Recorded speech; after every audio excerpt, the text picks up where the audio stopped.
The defender Roberto Lopes was recruited by Cape Verde to play on LinkedIn. 6 of the players in the squad for this game were born in Rotterdam. Are Cape Verde the smallest country to ever qualify for the World Cup? Yes and no.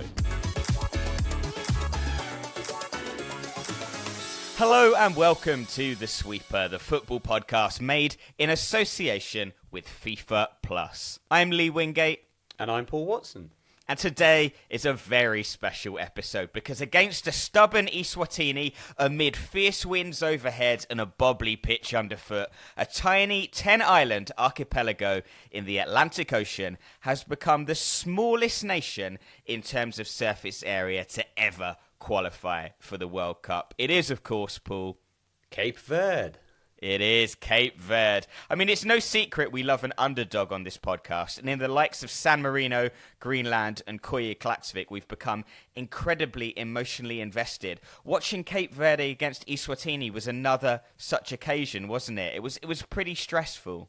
It was a horrible first half to watch, wasn't it? It just didn't feel like the ball would kind of drop for them, and Eswatini looked surprisingly solid given their record. So yeah, I must admit, Lee, at half-time, I was kind of sat there thinking, this might not happen, and how terrible that would be. Yeah, me too. I think then when the goals started going in the second half was when I started to relax. The first goal, the second goal, and then by the time the third goal went in, there were some incredibly powerful and emotional scenes unfolding on the pitch in Praia. And it's time to hear about those scenes firsthand now, because Paul has spoken to African football expert Ali Howorth, our man on the ground in Cape Verde. Ali Howorth now joins us from Cape Verde. What is the mood the day after the game? I'd say the mood is a bit hungover, a bit sleepy. Yeah, it's the parties were going on late into the night. And so I think it's a very low-key atmosphere today, I think, in Praia at least. That's interesting. I saw that, obviously, you've been there for a few days now in Praia, like you were there before the game. And one thing I read that you wrote said that everything was surprisingly laid back given the size of the occasion. Like, can you tell us, like, what was it like in those kind of days and hours before kickoff? It's a bit baffling. So, like, we got to the stadium. Kickoff was at 3 local time. We got to the stadium, I think, around 10, 10:30 in the morning. So, 4 or 5 hours early, which, particularly in Africa, for a game of this size, very standard practice. Like any AFCON, World Cup qualifiers, like that's standard practice. You need to get there, 4 or 5 hours pre-kickoff. We got there and the stadium was empty. Like there was no one there. And it's this Cabo Verdean kind of mindset.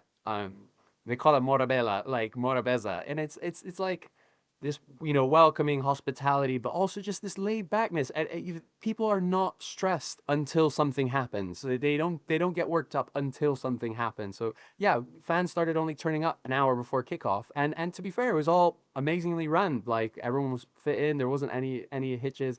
And I think someone put it to me. I think it was actually the federation president, where he said, "Look, in Cape Verde, we're not incompetent. We're not stupid. Why would we get stressed or excited about something before it's happened?" And it's just so matter of fact. It's like that's just how it is here. People don't get stressed. Now, I will say, once the game started, people got stressed, and the emotions started coming out. Yeah, because it was not a routine victory by any means, was it? And watching from home, it was nerve-wracking enough. I cannot imagine how tense that stadium was. Like, for that first 45 minutes, Eswatini really held their own. And did you feel like there was a sense of building anxiety in the crowd? Absolutely, there definitely was, and they were not happy with the Eswatini goalkeeper Shabalala, who every time he got the ball just dropped to his knees. The amount of whistles he got.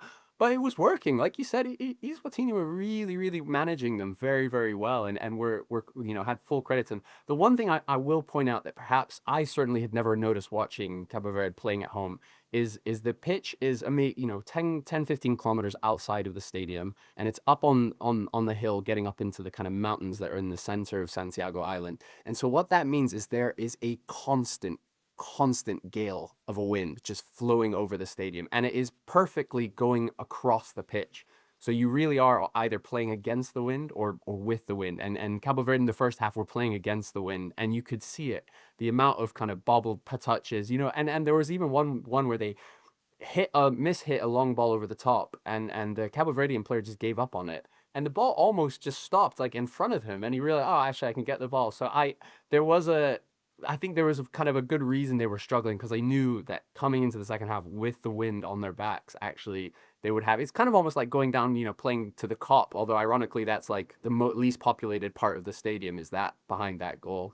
But yeah, it was tremendously nervous. The players really were really nervous. A lot of silly mistakes, and the crowd was getting really tense at halftime. They were kind of not jeers, but like just cries of frustration, and not just the fans. The journalists we were with. It was everyone was really really stressed. But then the release when Livramento scored the goal was just incredible. The roar. It's a small stadium. It's only 15,000. But the side that the TVs are on, so you don't really see it, and the main stand, there's actually a kind of a steel roof that just goes straight above the stands, which is great because you're in the shade. But what it also means is the noise reverberates so much. So it actually is so loud inside the stadium, even though it's, under that stand, it's probably only like 6,000-7,000 people, but the noise they can generate is amazing. Oh, it must be. And it's interesting. So you talk about the conditions at the pitch, and obviously there is a home advantage because they play all their home games there. But am I right in thinking none of the players actually play their league football in Cape Verde, right? So is there a sense to which they have to acclimatize every time they come over to play a match? Yeah, 100%. And often for international breaks, they'll actually train in Portugal before going. If they have an away game first, they'll meet in Portugal and Lisbon, train there, and then go abroad. Yeah, it is a logistical nightmare for them. I mean, I was speaking to I think he's the vice president, and he was talking about the challenges of getting players from Karabag, and players from Cyprus, and players from Brazil, and all over the world to come to coordinate that. I think they said that the Libya game, just getting there and back to Cape Verde, I think it was about $400,000, just to kind of deal with the travel costs. So it is a Goliath kind of task, just doing the logistics. And the federation's only 7 people full-time staff, so they work around the clock, and they really are like quite inspirational, the work that this kind of tiny federation has put into it. Yeah, I mean, this probably sound like a silly question in a way, but were they in any way expecting this? Because obviously they didn't qualify for AFCON. This is a first. Like, is there a sense that they were taken by surprise by their success, or do you think there was internally quite a level of confidence that this could be their qualification campaign? Yeah, I would actually say there was a huge amount of confidence, and partially because the World Cup qualifiers actually started before the African qualifiers. The African World Cup qualifiers started 2 years ago, and then the AFCON qualifiers only took place over 3 months because of the kind of truncated schedule of the AFCON, because it's the changing of the previous one. So it's all a bit of a mess. But this is a really really well run federation, really really tight knit. They kind of, as I said, it's only 7 of them, but they work tremendously hard. And what they've done is they've built a lot of structure. So they just hired their first ever sporting director, to kind of manage their scouting network, because they've got a fairly proficient one where they mainly pull on kind of volunteers from around the world to point out talent, and then they work with them. But they work tremendously hard, and specifically for this World Cup qualification campaign, what they did was actually at the beginning of the campaign they reached out to FIFA and essentially said, FIFA, look, we want to qualify for the World Cup. We think we can. We think we're good enough. Can you help us? And FIFA said, yeah, all right. So FIFA kind of gave them some technical support, some like management courses to help them with that, a little help with logistics. But actually, what really really helped them was they applied to the FIFA Forward Fund, which is obviously the big pot of money that FIFA can kind of allocate to nations, very much based off of projects. But they used the FIFA Forward Fund to cover a lot of those travel costs. So what that meant was that suddenly, instead of, arriving just hours before kickoff or the night before kickoff, suddenly they could afford to travel a bit better, to, have better accommodation. And, they're telling me a story of one time, I think it was about a decade ago, they went to Tanzania, which is a notoriously difficult place to go to as a traveling nation. And they had to essentially fly into the airport and travel straight to the stadium and kick off, and then fly home. And so it's that kind of thing. And it also points to why they struggled in the AFCON qualifiers, because obviously for AFCON, they're not getting that FIFA support. So then suddenly the traveling becomes hard. I know for the key game that they lost away in Botswana, I think they showed up the evening before the game, went to train that night, and then coincidentally the power ran out at the stadium, so suddenly there was no lights, so they couldn't train, and the next day they lost 1-0. So it really is. It's not a fluke, and it's not kind of some weird out of the blue story in many ways. I know it is in terms of the scale of it, but they've really been building to this for years. That's a really interesting insight, actually. I never knew any of that about the FIFA forward money or how they'd done that. You also talked about the recruitment there, and obviously we've spoken before about this amazing story of the recruitment of Ricardo Lopes, who was recruited like on LinkedIn, which is probably the first good thing LinkedIn's ever done. Makes me wonder how many international caps I've missed from just ignoring messages. Are there any other players who were, unusually scouted, or how have they brought this team together? Like, what is the methodology of that? Yeah, so it's essentially the staff themselves. So they've got Bubista, who's the head coach, who doesn't actually live here in Praia. He lives in São Vicente, his own island, for like 50 miles away. So he obviously has to commute to work whenever it's an international break. And then they've got two guys in Portugal and one guy based in Angola. And essentially they themselves individually just watch and scout every single Cabo Verdean eligible player, and then they reach out to them and they work with them, and that's why they brought in the sporting director, who's funnily enough called Rui Costa, but his job is to kind of build that up. But it's a lot of it is really relying on the diaspora. Now, one thing that is really interesting about this squad, right, is a lot of the players are from the diaspora, not everyone, but a lot. But 6 of the players in the squad for this game were born in Rotterdam, and just a neighborhood in Rotterdam, which is unbelievable. And like they all, well, not quite all of them, but quite a lot of them knew each other. So you've got the Duarte brothers, who grew up knowing Dylan Livramento, who's a cousin of Logan Costa, who is their kind of star center back who missed this international break with an injury. But yeah, so essentially, I think in the 70s and 80s, loads of Cabo Verdeans emigrated, but they emigrated to certain ports, and Rotterdam just happened to be one of them. So there's a huge Cabo Verdean kind of community in Rotterdam. But it's a phenomenal because I think there's 20 to 30,000 Cabo Verdeans in Rotterdam, and of those, 7 of them play for the national team of Cabo Verde, which is like it's insane that kind of hit rate, the success rate. That's incredible odds, isn't it? Because yeah, I was seeing something else that said there's quite a big Cabo Verdean community in the US, and is it in Boston, maybe Yeah, somewhere like that? Boston. So, Yeah. are they expecting to have a pretty good vocal support for the World Cup then? Yeah, absolutely. Yeah, you walk around here, you see loads of like Boston Celtic kits and things like that. Like yeah, Boston is a huge hub of. In fact, I think I was reading in the Massachusetts census, one of the ethnicity choices is Cabo Verdean. There's so many of them that that's kind of an option. Yeah, so they'll have a huge support in North America. It's a bit of a shame because very few Cabo Verdeans from Cape Verde can actually make it.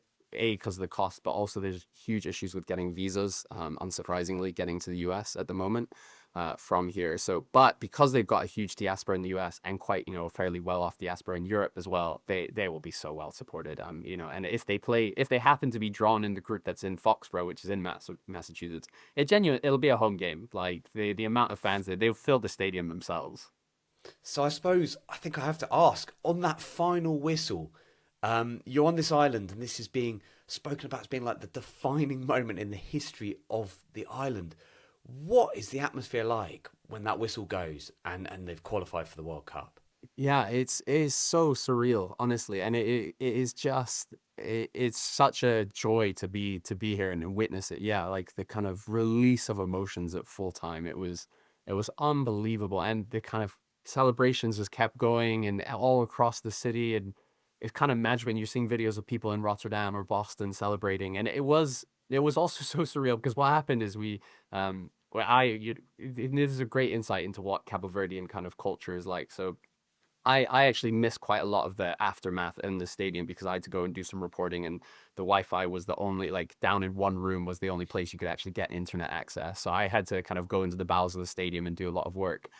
But what that meant was that the players had left, almost all the fans had left. There was virtually no way of getting back into the city, and it's about 10, 15 kilometers. So then essentially my pal Alex, who I'm traveling with, just grabbed me and said, "There's space in this bus, get in." So we just jumped in this bus, And we're just driving along with these Cabo Verdeans, and then they stop and they say, guys, we want to show you something. Well, because we'd asked to go back into town. They're like, we're going to show you something. They take us to this guy's office because he's some businessman, and they break out a bunch of beers. They're like, you guys have to celebrate with us. And it turns out that the three guys we were with, one is this very wealthy businessman from Praia. The second one was the former ambassador to Sao Tome Principe, Mozambique, and Portugal. And then the third guy was an MP. And, and so they then took us back to this guy's house, the businessman's house, made us a whole meal, made us drink lots of grogu, which is the kind of liquor in Cabo Verde. And then eventually we then went to celebrate in the national, like the original national stadium, which is where the party was meant to be happening, and where the players went to. And it was just so surreal being like just dragged through people's houses, being offered drinks. And it was just, and I don't speak any Portuguese or Creole, so I can hardly understand what's going on, but I'm just kind of being given a drink and given food. But we then went to the stadium, and that's where the players were. That's where all the fans were. They had a big stage set up. There was lots of music. The players went on stage. But it was kind of remarkable because you get there, everyone's dancing, having a great time, drinking. It's kind of just like a big night out in the middle of the stadium on the pitch. But then the players come out, and they just kind of mingle with the fans. Like, they're not in the busiest part, but they're in the, like, they're just chatting. Like, so like Vozinha, the captain and goalkeeper, just came up and started chatting to us. Like, just like, yeah, how are you guys doing? Like, it just, and it's just that it embodies everything about Cabo Verde. They're so accessible. The day before the game, the players went for like a walk through the busiest market in Praia, and people were super happy to see them, but there was no mobbing, there was no like stress. People would come out to take photos, but it was so relaxed. I don't think any other country that loves football so much, because they love football here, love their national team, would just be so relaxed about it. They're just like, yeah, it's the guys, they're here, they're here to hang out and have a good time. It honestly is hard to comprehend the kind of amazing mindset here, and the approach to life and football is amazing. Paul, genuinely a fascinating interview, that one. Ali is one of the very best, isn't he? Yeah, like, we really cannot recommend Ali highly enough. Like, he does amazing work documenting African football year round. And actually, one of the really lovely things was that he was there, because I feel like there were so many journalists from all around the world descending upon Cape Verde, and it's lovely to see that. But you kind of feel like Ali deserved it for the fact that he is there week in, week out, doing the hard work. He's been following this team for literally, I don't know, 6 or 7 years. So happy for Ali to be a part of that. And what an amazing story, really. Yes. If you want more African football content from Ali, he has a podcast called On the Whistle and a brilliant Substack newsletter to which I am a subscriber. It's fantastic stuff. We'll put the links to those in the episode description, so do check them out. For now, we're going to take a quick break and then come back to talk social media, donkeys, and Cape Verde shirt giveaways.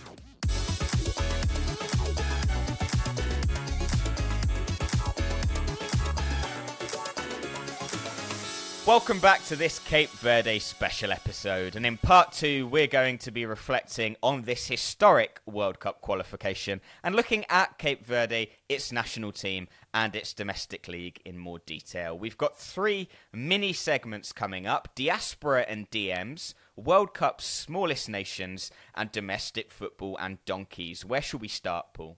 Oh, well, as much as it pains me not to choose anything involving donkeys, Lee, I'm going to go with Diaspora and DMs to start with. We'll save the donkeys for last, I think. Save the best till last. But first of all, we're going to do a Cape Verde shirt giveaway, because thanks to our friends at Tempo, who have designed and produced the Cape Verde kit, we have one of their brilliant new shirts to give away. I'm wearing one right now. It is absolutely beautiful. You've got the blue shark logo up here, and on the shirt itself, there is a map of the 10 islands within the Atlantic Ocean. It's absolutely beautiful. If you're watching the video version of this podcast, you will also be able to see the white away shirt behind me as well. It's an absolutely fantastic number, and Tempo have kindly gifted us one to give away. Paul, what do people have to do to be in with a chance to win one of these beautiful shirts? You simply have to be signed up as a paid member of our Patreon community, by the time our next podcast goes out, which will be, I suppose, a week on Wednesday. Yeah, 29th of October, I think. So all you have to do, as Paul says, sign up to our Patreon at patreon.com/sweeperpod. And one lucky winner will be wearing a Cape Verde shirt for the World Cup next summer. All right, let's dive straight into it then. Diaspora and DMs. And I think, Paul, that one of the things that jumped out at me the most from your interview with Ali was the line about 6 members of the squad being born in Rotterdam. That's insane. Yeah, it's an amazing statistic, isn't it? And it's not even an obvious one, because obviously they call heavily on the Portuguese diaspora, but the fact that it seems like just a kind of a quirk that these players from Rotterdam are all in the squad at the moment, that really jumped out at me. But it is part of a general theme, right? So none of the players involved in the squad, I believe, are playing their club football in Cape Verde. They've all come from the diaspora. And you know, that is kind of indicative of how this miracle has happened in a way. They are players playing at a really good level in Europe. They've come together and created this bond and this unit that is just so powerful. It seems to be a trend increasingly in international football now that smaller nations are improving their chances by increasingly looking to the diaspora. We're going to talk about some examples of that later. But Cape Verde is quite an extreme example because it has one of the largest diasporas relative to its population of any country in the world. And there are myriad reasons for this. Emigration within the former Portuguese Empire, better economic opportunities abroad, droughts and famines as well. But what that has led to is that while there are 500,000 or so people living in Cape Verde, the diaspora is roughly the same number. So there is many people living outside of the islands in these little pockets, whether it's in Boston or the Netherlands or in Portugal, as there are actually living in Cape Verde itself. That statistic really stunned me when I saw that. Yeah, me too. And I think that plays into this whole thing of the challenge of how they find their talent. And it's led to some pretty unorthodox stuff. The defender, Roberto Lopes, was recruited by Cape Verde to play on LinkedIn. He thought it was spam. Could you imagine getting a message on LinkedIn that's like, I think you could play for your country, and just being like, nah, what's that? He's actually released the message that he got, the original LinkedIn message. It's circulating on social media now, so you can actually see it. And the coach, the way he approached him was lovely. I mean, it was in Portuguese, which Roberto didn't speak at the time, but it's just saying, we've got a lovely squad. The atmosphere is really nice too. Would you be interested? And then about a year later, another message comes in saying, have you thought about this?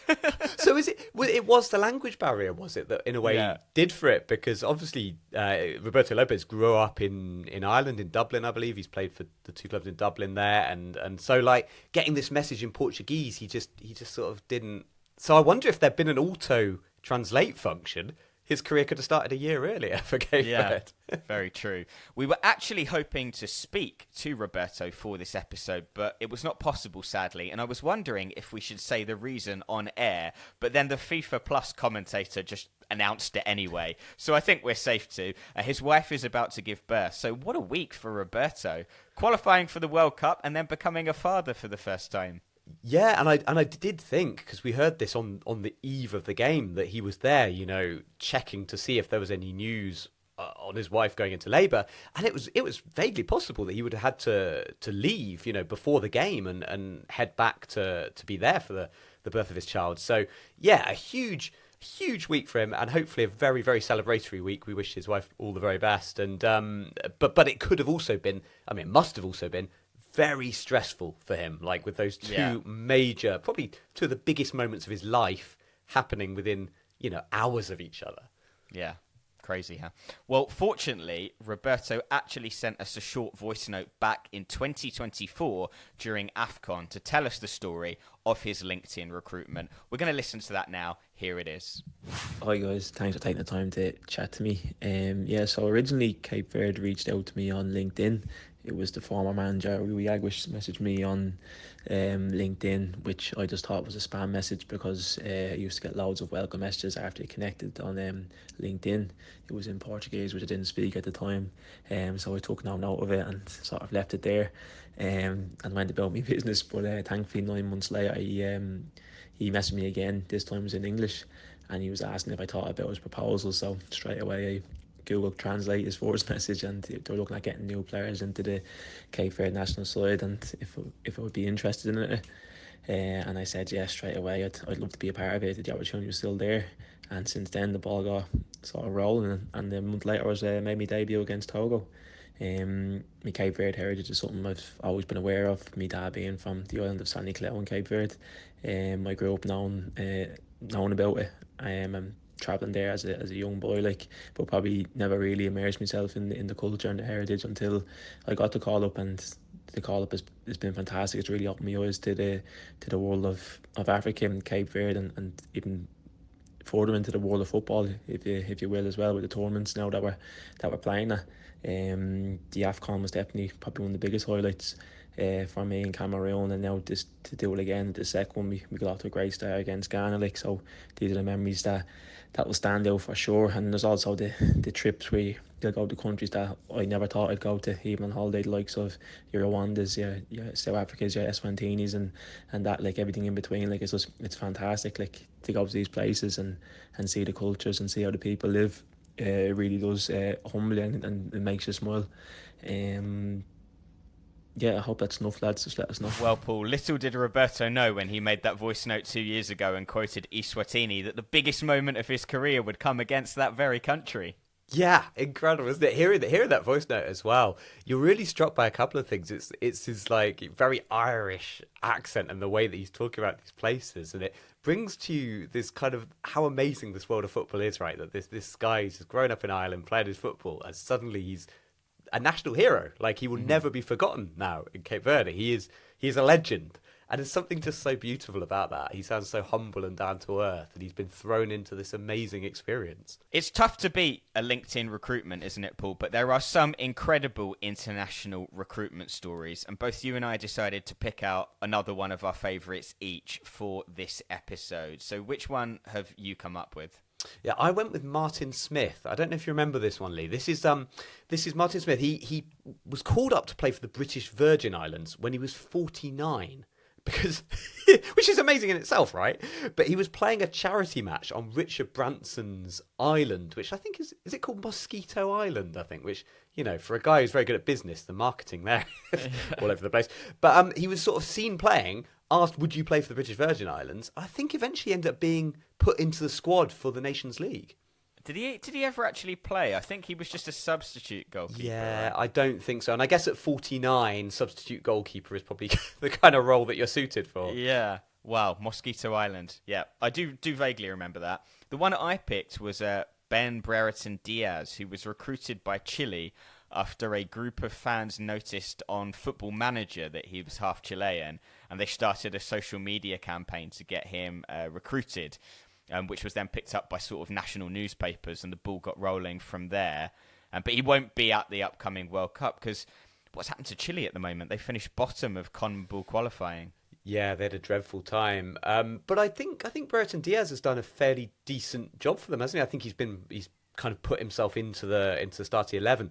I remember there was a thing with him again that maybe slightly differently to Roberto's situation. He couldn't speak Spanish, Ben Brereton Diaz, but obviously the rest of the dressing room did all speak Spanish. He was quite unique in the way he was recruited. Unlike Cape Verde, you know, players are coming from all over the place, and I think it's more of a sense of it being a community that have come from around the world. So I think Brereton Diaz, it was genuinely a problem that he just couldn't speak the language. And at one time, I think he was basically being told by his coach, you've got to learn to speak Spanish if you're going to stay in this side, which was a really fascinating kind of insight into this new world of international football. Yeah, he was dropped for a while even for Wow. not having good enough Spanish. Wonder if you could understand that. Stop turning up, Ben. Okay. Yep, fair point.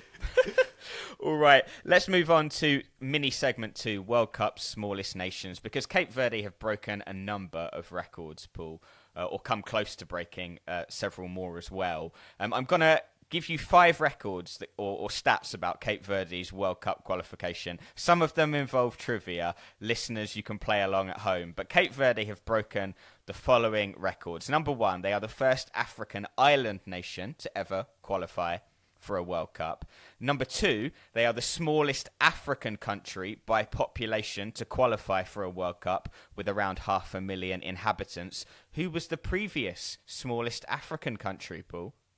Oh, wow, that's a huge question. I can tell you who the smallest African is, the Seychelles, but they've never qualified, that's for sure. I'm really struggling on this one. Can you give me a clue? Yeah, think 2006 World Cup. It's their one and only appearance at the tournament. Oh, okay. It's got to be. Is it Togo? It is Togo, yeah. 1.6 million people, so 3 times the size of Cape Verde. Okay, yeah, I don't think of it as being so small, but yeah, that is still relatively small, isn't it? Number 3, smallest country by surface area worldwide to qualify for a World Cup, at 4,033 kilometres squared. The previous record was held by another participant at the 2006 World Cup, Paul. Who was that? No way. Smallest nation by surface area. Surface area.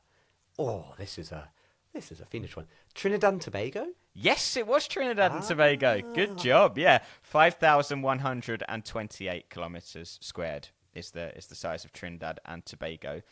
Cape Verde, number 4, are the second smallest country by population worldwide to qualify for a World Cup, a record which is held, of course, Paul, by Iceland. Yes, Iceland qualifying in 2018. And Paul, this is my very favourite one of the lot. Cape Verde is the first country with a colour and an item of clothing in its name to qualify for a World Cup. Lee, be honest with me. Did you make that one up? Did Yes. you find that stat, Lee? Yes. Yes. I was Googling for other countries with colours in their name, but of course it's only Greenland, and as we've discussed very recently, that's not even close to being on the agenda. But the reason for this is, I don't know if do you know what a cape is in geographical terms? Because I didn't. No, because thinking about it, I know Cape Town, but I don't know what the Cape refers to. Is it? Yeah, it's not like the bottom of an island or something, or Close. It's like a point of land that juts out into a body of water.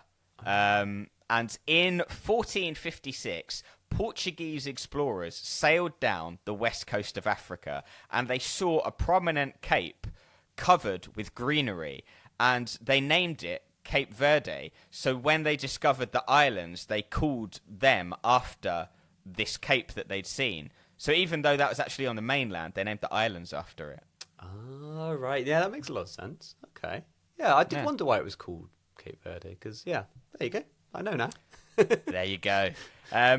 One thing, though, that is important to point out is by the time the 2026 World Cup takes place, Cape Verde might not be the smallest country in terms of surface area and population. Why is that, Paul? Who could break that record?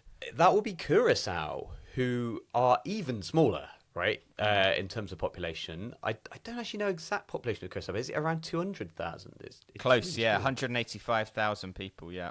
Yeah, they've had a stunning start to qualification. I think they've dropped off a little bit because they drew with Trinidad and Tobago in a game that really they did need to win. That's given Jamaica the advantage, and they play Jamaica away in their final game. They've got Bermuda, who you'd expect them to beat with the greatest respect.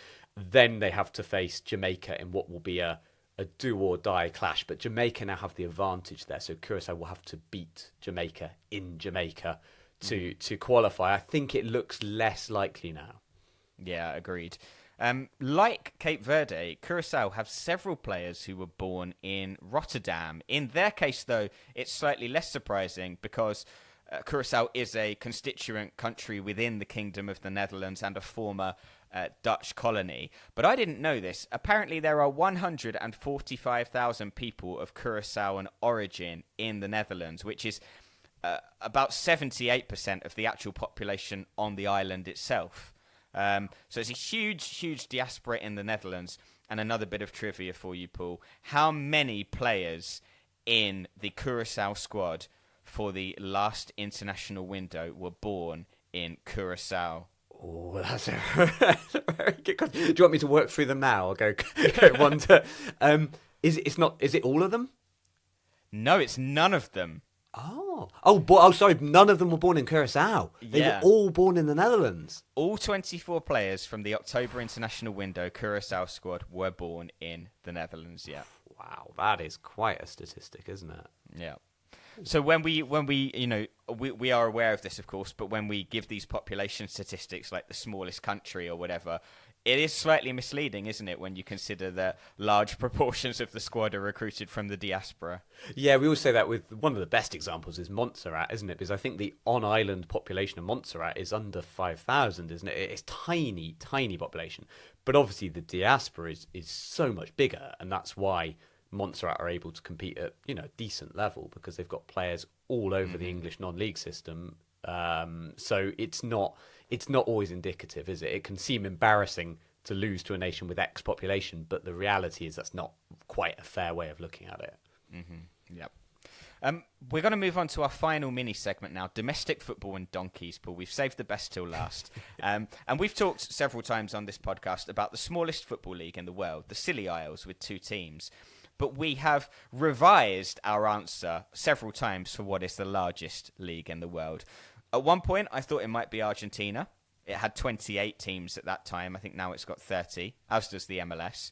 We then established that Benin in Africa has 2 groups of 18 teams, which totals at 36. But, Paul, according to Argentine journalist Nahuel Lanzon, Cape Verde has the largest league in the world, and a donkey delivers the match ball for the final.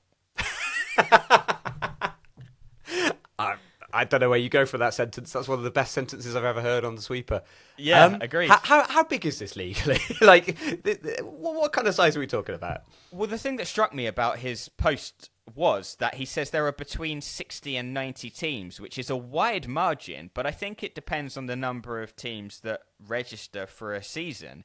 And the way it works is that the teams first compete against clubs on their own island.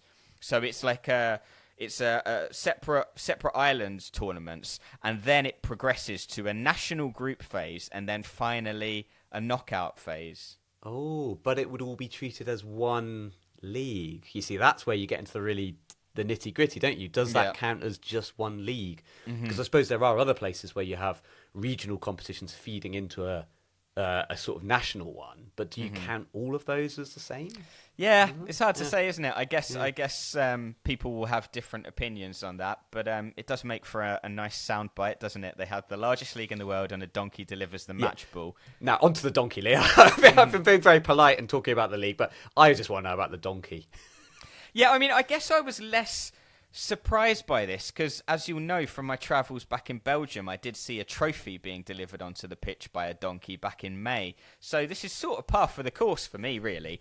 But yeah, for the 2022 final, for some reason, a man on the back of a donkey delivered the ball to the referee, and there is a video of this which we will stick up on the screen for the video viewers. Right. Oh, so that is... I thought there was going to be like a history of it, or it's like something they always do, but just for no apparent reason, in 2022, a man bought it on a donkey. Yeah. Excellent. Yeah. The current champions are Palmeira, but previous winners of the Cape Verdean League include the likes of Sporting Club de Praia and Boa Vista. What stands out about them, Paul? Well, the Portuguese club names, which we've seen before. We saw this in Macau, didn't we, where there's a Portuguese derby there. I think, is it Benfica and Sporting? I think Guinea-Bissau's champions are called Benfica too. Like, you kind of do get that kind of Portuguese link with club names.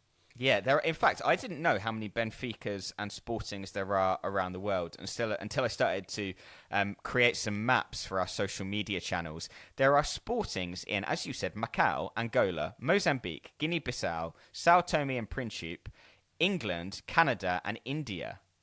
Oh, yeah. It's a quirky kind of combination of places, isn't it? Yeah, but the Sporting Club de Praia in Cape Verde, that is actually an official affiliate club back from the time of colonial rule. But yes, it's interesting how there seem to be Sportings and Benficas in most countries that were formerly Portuguese colonies.